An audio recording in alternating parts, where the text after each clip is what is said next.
Hello મિત્રો, કેમ છો? આઈ હોપ તમે બધા મજામાં છો. આજે આપણે જોબ વિશે વાત કરીશું.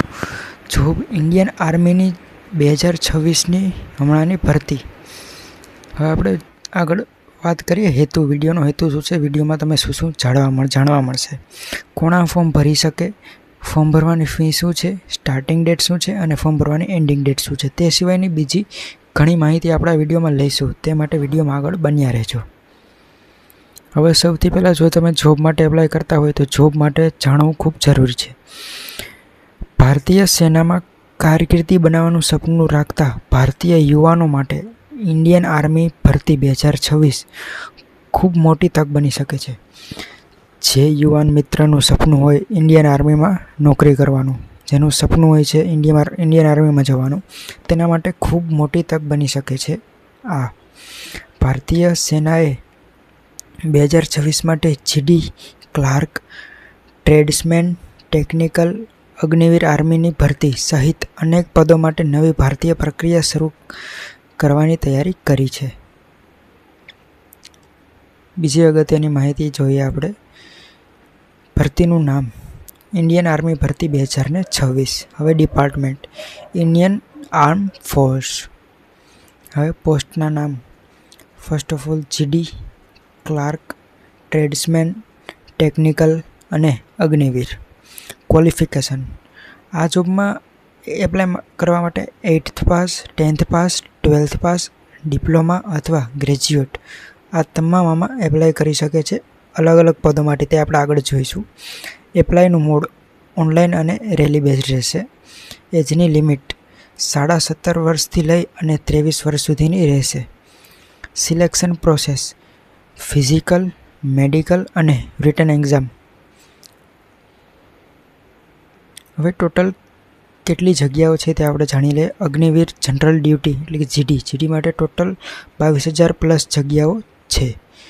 અગ્નિવીર ટેકનિકલ તેના માટે 10,000 પ્લસ જગ્યાઓ છે. અગ્નિવીર ક્લાર્ક એસકેટી તેના માટે ટોટલ 5,000 પ્લસ જગ્યા છે.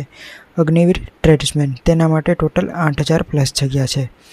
સૈનિક ટેકનિકલ તેના માટે ટોટલ 3,500 પ્લસ જગ્યા છે. સૈનિક નર્સિંગ આસિસ્ટન્ટ તેના માટે ટોટલ 2,500 જગ્યા છે. સૈનિક ટ્રેડ્સમેન તેના માટે ટોટલ 7,000 પ્લસ જગ્યા છે. હવે એલિજિબિલિટી એટલે કે પાત્રતા આપણે જોઈ લઈએ. જીડી પોસ્ટ માટે તમારે 10th પાસ હોવું જરૂરી છે અને 45% માર્ક્સ હોવા જરૂરી છે.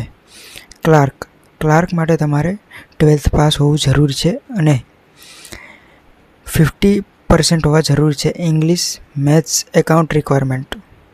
અને ટેકનિકલ તેના માટે 10th અથવા ડિપ્લોમા પાસ હોવું જરૂરી છે. ટ્રેડ્સમેન તેના માટે 8th અને 10th પાસ હોવું જરૂરી છે. નર્સિંગ આસિસ્ટન્ટ તેના માટે 12th પાસ હોવું જરૂરી છે. બાયોલોજી રિક્વાયર્ડ છે. હવે આપણે કેટલી ઉંમર હોવી જોઈએ તે જોઈ લઈએ. અગ્નિવીરની પોસ્ટ માટે તમારે 17.5 વર્ષથી લઈ અને 21 વર્ષની ઉંમર જરૂરી છે. જીડી, ટેકનિકલ અને ક્લાર્ક તેના માટે 17.5 વર્ષથી લઈ અને 23 વર્ષની ઉંમર જરૂરી છે. SC, ST, OBC માટે કોઈ છૂટછાટ આપેલી નથી આર્મીના નિયમ મુજબ. હવે આપણે ભારતીય સેનાની પસંદગી કઈ પ્રકારે થશે તે આપણે જોઈ લઈએ. First of all physical fitness test એટલે કે PFT. 1.6 kilometre run, pullups, zigzag balance અને 9 ફીટ ડીચ આ તેની ફિઝિકલ ટેસ્ટ રહેવાનો છે. હવે ફિઝિકલ મેઝરમેન્ટ ટેસ્ટ એટલે કે PMT તેના માટે હાઇટ, ચેસ્ટ અને વેઇટ ચેક થશે ત્યાં. અને બીજી વાત કરીએ મેડિકલ ટેસ્ટ. આઈસાઇટ પછી હિયરિંગ અને બોડી ફિટનેસનો ચેકઅપ ત્યાં થશે. હવે આપણે ભારતીય સેના CEEની પરીક્ષા પેટર્ન આપણે જાણીએ. અગ્નિવીર જીડી એક્ઝામ પેટર્ન વિશે જાણીએ તો ટોટલ 100 માર્ક્સનું હોય છે.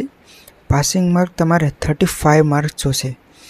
સબ્જેક્ટ તેમાં જનરલ નોલેજ, પછી રિઝનિંગ, મેથ્સ અને જનરલ સાયન્સ અને ક્લાર્કની એક્ઝામ માટે paper 1 plus paper 2 English, general knowledge અને મેથ્સ અને એકાઉન્ટ્સના ક્વેશ્ચન આમાં પૂછવામાં આવશે. અને ખાસ મિત્રો નોંધ લેજો, આમાં નેગેટિવ માર્ક્સ લાગુ પડશે. તમને નેગેટિવ માર્ક્સની પ્રક્રિયા ખબર જ હશે કેવી રીતે હોય છે, તે આમાં લાગુ પડશે. તેની ખાસ નોંધ લેવી, તે પ્રમાણે તમારે તૈયારી કરવી. હવે આપણે ફોર્મની ફી જોઈ લઈએ. અરજી ફી બધા ઉમેદવારો માટે 350 રૂપિયા રહેવાની છે. કોઈ પણ કેટેગરી માટે છૂટછાટ નથી આપેલી.